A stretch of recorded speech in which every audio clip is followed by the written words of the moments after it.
नमस्कार दोस्तों, स्वागत है आप सभी का ऑनलाइन अड्डा फर्स्ट यूट्यूब चैनल पे। इस वीडियो में हम बात करेंगे तमाम भर्तियों की लेटेस्ट अपडेट के बारे में जो कि संबंधित है यूपी टीईटी 2021 एडिड जूनियर साथ ही अगर बात की जाए नई प्राथमिक शिक्षक भर्ती को लेकर, इसके अलावा और भी तमाम भर्तियों के बारे में एक एक करके सारी जानकारी आप सभी को दी जाएगी। जितने भी अभ्यर्थी इस वीडियो को देख रहे हैं, वीडियो को लाइक कर दें, साथ ही शेयर कर दें और चैनल को सब्सक्राइब करना बिल्कुल ना भूलें, जिससे कि आपको इसी प्रकार की ऑथेंटिक और सटीक जानकारियाँ सबसे पहले मिलती रहें। तो चलिए दोस्तों, वीडियो शुरू करते हैं।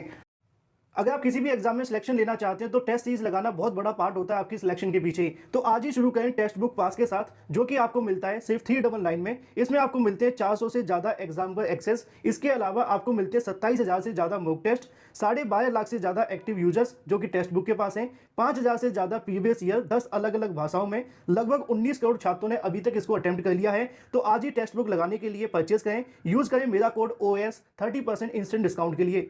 टेक्स्ट बुक पास के वैसे तो बहुत फायदे, लेकिन मैं आपको बता दूं कि 50,000 से ज़्यादा का अब तक सिलेक्शन हो चुका है। 100% आपको आपकी परीक्षा के लिए तैयार करता है और 50% आपके सिलेक्शन को रेट को भी बढ़ा देता है। इतना कुछ आपको मिलता है 399 में किसी भी एग्जाम के लिए, चाहे वो यूपी टीईटी 2021 की आने वाले एग्जाम के लिए या फिर सुपर टीईटी के लिए या फिर इसके अलावा जिस भी परीक्षा की आप प्रिपरेशन कर रहे हैं, उन सभी का आपको सिर्फ 399 में आपको बहुत सारे क्वेश्चन मिल जाते हैं। प्रीवियस ईयर क्वेश्चन भी मिलते हैं। इसके अलावा अगर आप कोई और एग्जाम की तैयारी करते हैं तो उसके टेस्ट भी आप सभी को इसी के अंदर मिल जाएंगे। तो अभी वीडियो की डिस्क्रिप्शन में दिए गए लिंक पर क्लिक करें और परचेस करें। मुझे कमेंट में बताना बिल्कुल ना भूलें। OAS का इस्तेमाल करें, जिससे आपको 30% का इंस्टेंट डिस्काउंट मिलेगा। लिंक वीडियो की डिस्क्रिप्शन में है। शुरुआत करेंगे सबसे पहली अपडेट को लेकर, जो कि संबंधित है यूपी टीईटी परीक्षा के पेपर आउट की सूचना को लेकर उसके खिलाफ FIR के बारे में। गजब की अपडेट है दोस्तों, इसको आप पढ़ेंगे तो आपको पता चलेगा कि यूपी टीईटी नहीं, उत्तर प्रदेश की कोई भी परीक्षा को लेकर अगर आप सभी के सामने इस प्रकार की जानकारियाँ आती है तो आपको क्या करना होगा। वैसे तो आप सभी जानते हैं कि उत्तर प्रदेश के अंदर कोई भी ऐसी भर्ती नहीं होती जिसका पेपर आउट ना हो, या फिर पेपर के अंदर सॉल्वर ना बैठे, या भ्रष्टाचार की खबरें ना निकलें। अगर पेपर परीक्षा नियामक प्राधिकारी PNP के माध्यम से करवाया जाता है तो उस परीक्षा के अंदर 100% धांधली देखने के लिए मिलती है। ऐसा मैं नहीं कह रहा हूँ, ऐसा रिकॉर्ड कहता है। हर भर्ती के अंदर धांधली भ्रष्टाचार होते हैं। हाल ही में एडिड जूनियर शिक्षक भर्ती के अंदर प्रधानाचार्य ने पेपर को आउट करवाया, लेकिन PNP ने इस बात को स्वीकार तक नहीं किया। अब ऐसा कि आप जानते हैं PNP के माध्यम से टीईटी की परीक्षा करवाई जानी है, लेकिन टीईटी को लेकर यहाँ पे शासन की तरफ से निर्देश जारी कर दिए गए हैं कि भाई हम टीईटी की परीक्षा 28 नवंबर 2021 को करवाएंगे।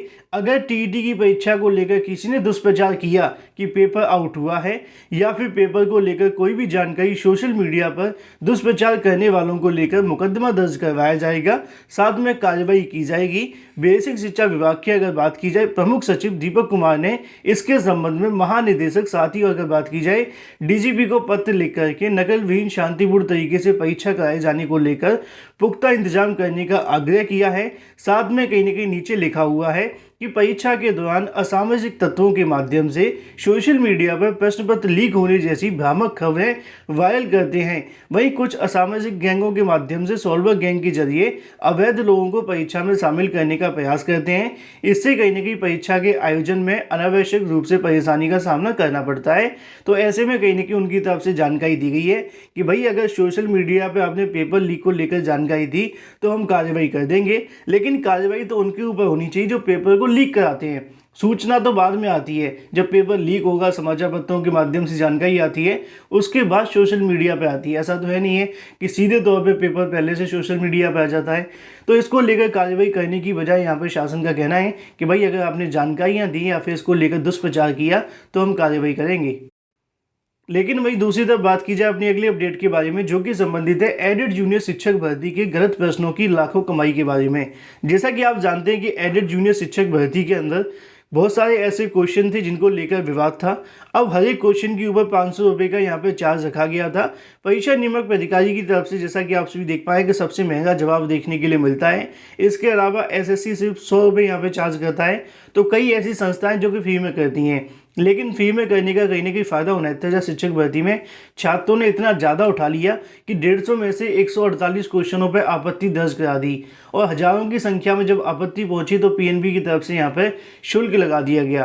परिषदीय सहायता प्राप्त माध्यमिक विद्यालयों के अंदर अगर बात की जाए, माफ़ कीजिए, सहायता प्राप्त जूनियर विद्यालयों के अंदर बात की जाए, उत्तर प्रदेश शिक्षक पात्रता परीक्षा की जिम्मेदारी उठाने वाली संस्था परीक्षा नियामक प्राधिकारी कार्यालय का जवाब सबसे महंगा है। परीक्षा नियामक प्राधिकारी अपनी परीक्षाओं के प्रत्येक प्रश्न के लिए 500 रुपये की आपत्ति लेता है। इसे लेकर प्रतियोगी छात्रों में नाराजगी है।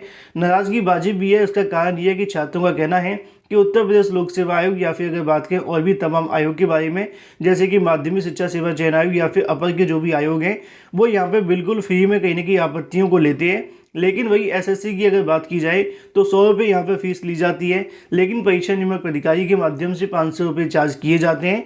यहाँ पर भी लिखा हुआ है कि आपत्ति के शुल्क से कहीं ना कहीं लाखों की कमाई देखने के लिए मिलती है। परीक्षा नियामक अधिकारी को आपत्तियों के शुल्क से अगर बात की जाए तो लाखों रुपए की कमाई हो जाती है। एडेड जूनियर हाई स्कूल सहायक अध्यापक शिक्षक भर्ती के अंदर जैसा कि आप जानते हैं कि लगभग 754 जो आपत्तियां वो देखने के लिए मिली थी, जिसमें से अगर बात की जाए आपत्तियों से ही लगभग 4.25 लाख रुपए यहाँ पर कहीं ना कहीं छात्रों की पैसे कमा लिए जो कि बेरोजगार हैं। हालांकि इसको लेकर वापस कर देने चाहिए या फिर कम चार्ज रखना चाहिए। शुल्क की अगर बात की जाए तो यहाँ पर जानकारी आपको देखने के लिए मिलेगी। छात्रों ने इसको लेकर नाराजगी भी जताई है, जैसा कि आप सभी देख पा रहे हैं। तो वहीं दूसरी तरफ पीएनबी सचिव का ऐसा कहना है कि अगर शुल्क नहीं लगाते हैं तो यहाँ पे बहुत सारे ऐसे अभ्यर्थी होते हैं जो कि बेवजह आपत्ति कर देते हैं। वहीं दूसरी तरफ अगर बात की जाए जिनकी आपत्ति सही पाई जाती है उनके पैसे यहाँ वापस कर दिए जाते हैं। लेकिन वहीं दूसरी तरफ बात की जाए अपनी अगली अपडेट को लेकर जो कि संबंधित है एडेड जूनियर शिक्षक भर्ती के लेकर, जैसा कि दोस्तों आप सभी को जानकारी दी गई थी कि कल की तारीख में बेसिक शिक्षा परिषद में एक बैठक थी जहां पर निदेशक की तरफ से बहुत सारे आदेश जारी किए गए थे एडेड जूनियर शिक्षक भर्ती को लेकर, क्योंकि इस परीक्षा के हो जाने के बाद से अभी तक आगे की प्रक्रिया नहीं बढ़ी है। पीएनबी ने कहीं ना कहीं यहाँ से अपना परिणाम तो घोषित कर दिया, लेकिन इसके बाद जो सूची आपकी लखनऊ में जानी थी, मतलब कि बेसिक शिक्षा परिषद एससीईआरटी में, वहाँ से आगे की कार्रवाई को लेकर दिशा निर्देश जारी कर दिए गए हैं। अधिकारियों से मिली जानकारी के अनुसार उनका कहना है कि अधिकारियों की तरफ से मेरिट लिस्ट तैयार किए जाने को लेकर साथ में बेसिक शिक्षा परिषद और एनआईसी के साथ बैठकर एक नया शेड्यूल तैयार करते हुए छात्रों को दोबारा से आवेदन लिए जाने के बारे में यहाँ से दिशा निर्देश प्राप्त हो चुके हैं।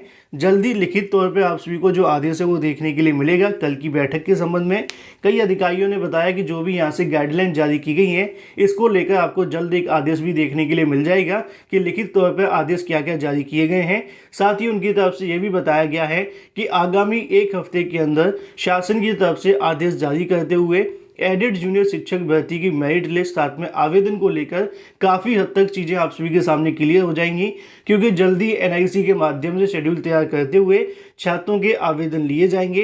हालांकि अभी तक शेड्यूल तैयार नहीं हुआ है, जिसके चलते आपको किसी तारीख का कह पाना अभी मुश्किल है। लेकिन जो जानकारी अधिकारियों के माध्यम से मिली उनका कहना है कि इसी हफ्ते के अंत तक आवेदन को लेकर आपको एक बड़ी अपडेट एडेड जूनियर शिक्षक भर्ती के बारे में मिल जाएगी। आवेदन का मामला आप जानते होंगे कि दोबारा से आवेदन आप सभी के लिए जाते हैं, जहां पे आपकी चॉइस फिलिंग होती है। बहुत सारी चीज़ें मैंने अलग अलग वीडियोस के माध्यम से आपको पहले से बता रखी हैं।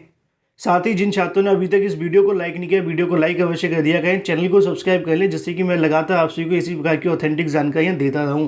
साथ ही कहीं ना कहीं उनकी तरफ से यहाँ पे मेरिट को लेकर निर्धारण के बारे में जानकारी दी गई। उनकी तरफ से ये भी पूछा गया कि आखिर इस मामले में इतनी देरी क्यों हो रही है, तो यहाँ बताया गया कि रिक्त पदों की जानकारी अभी शासन के पास नहीं पहुँची है, जिसके चलते एडेड जूनियर शिक्षक भर्ती को लेकर आगे की कार्रवाई अभी शुरू नहीं हुई है।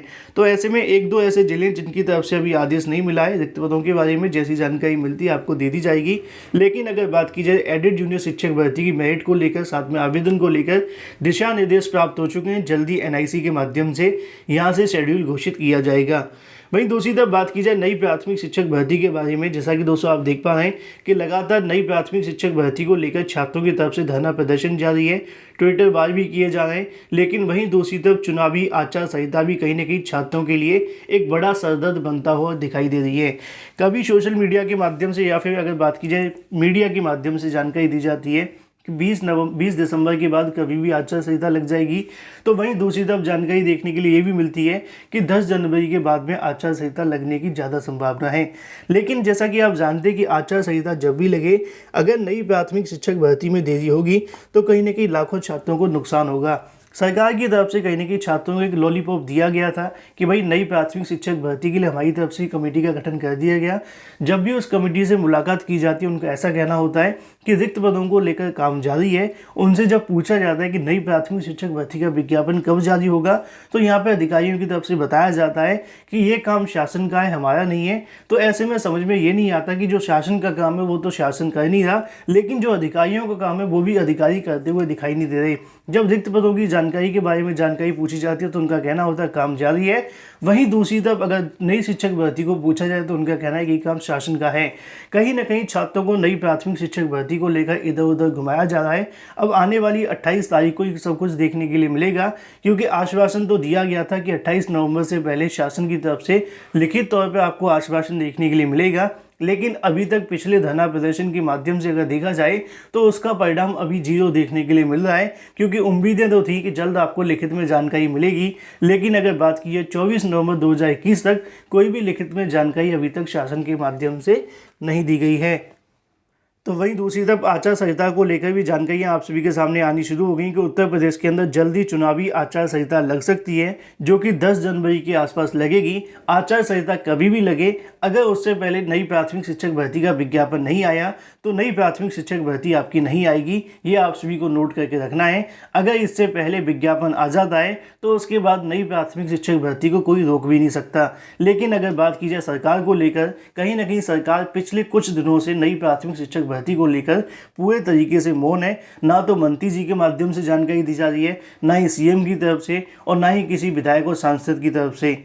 लेकिन इसके अलावा और भी कई भर्तियां उत्तर प्रदेश के अंदर जारी है। जैसा कि आपको याद होगा कि हाल ही में संस्कृत विद्यालयों के अंदर शिक्षकों की भर्ती देखने के लिए मिली थी। अब उसके अंदर भी नियुक्ति की धांधली को लेकर सवाल खड़े हो गए। जैसा कि आप सभी देख पाए कि संस्कृत विद्यालयों की संविदा शिक्षकों की नियुक्ति को लेकर धांधली की शिकायत यहाँ पे की गई है। आरोप है कि एक प्रबंधक के बेटे को उसी के विद्यालय में चयनित किया गया है, साथ में उसको इंटरव्यू में 80 में से 74 नंबर दे दिए गए हैं। लेकिन एक और अभ्यर्थी काफ़ी अच्छा था, जो कि दूसरे अभ्यर्थी की अगर बात की जाती है शैक्षिक गुणांक 100 है, लेकिन इंटरव्यू में उसको सिर्फ 20 अंक दिए गए हैं। इससे अंदाज़ा लगाया जा सकता है कि एक तरफ दूसरा योग्य अभ्यर्थी जिसको 100 शैक्षिक गुणांक मिल जाने के बाद भी इंटरव्यू में इतने कम नंबर दे दिए गए कि वो पूरे तरीके से बाहर हो जाए, और अपने भाई भतीजे या बेटे को इतने ज़्यादा अंक दे दिए कि वो उसका शैक्षिक गुणांक कुछ भी हो, नौकरी उसकी पक्की मिल जाए। जैसा कि आप सभी के सामने लिखा हुआ है कि 80 में से 74 नंबर देते हुए प्रबंधक के बेटे ने अपने स्कूल के अंदर उसकी नियुक्ति कर दी है। ये हालात है उत्तर प्रदेश के। हर भर्ती में धांधली और भ्रष्टाचार जारी है। अगर आपने जानकारी दी तो आपके ऊपर कार्रवाई हो सकती है।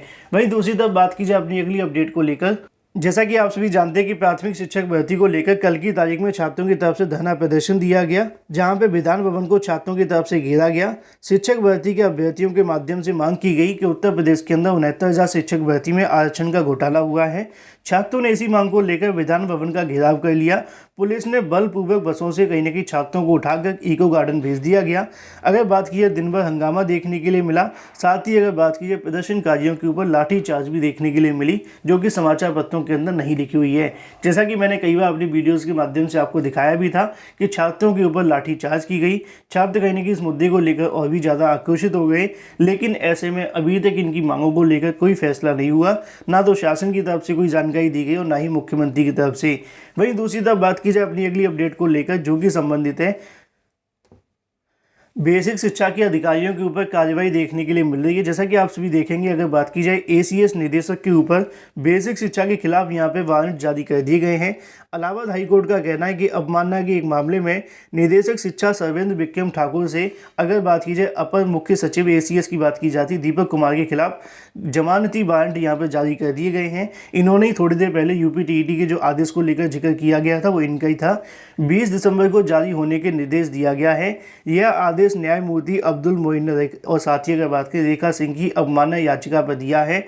अवमानना याचिका के अनुसार कोर्ट के मृतक आश्रित कोटे में नियुक्ति की अर्जी दाखिल करने को लेकर देरी को लेकर कहीं न कहीं माफ़ी न होने के बारे में जानकारी देखने के लिए मिली है। मतलब माफ़ी नहीं मांगी और ना ही कहीं न कहीं इसको लेकर कोई जानकारी दी। कोर्ट ने इस मुद्दे को संज्ञान में लेते हुए फिलहाल अवमानना यहाँ पर दाखिल कर दी है। इसके अलावा अगर बात की जाए अधिकारियों की तरफ से कोई भी हाजिर नहीं हुआ।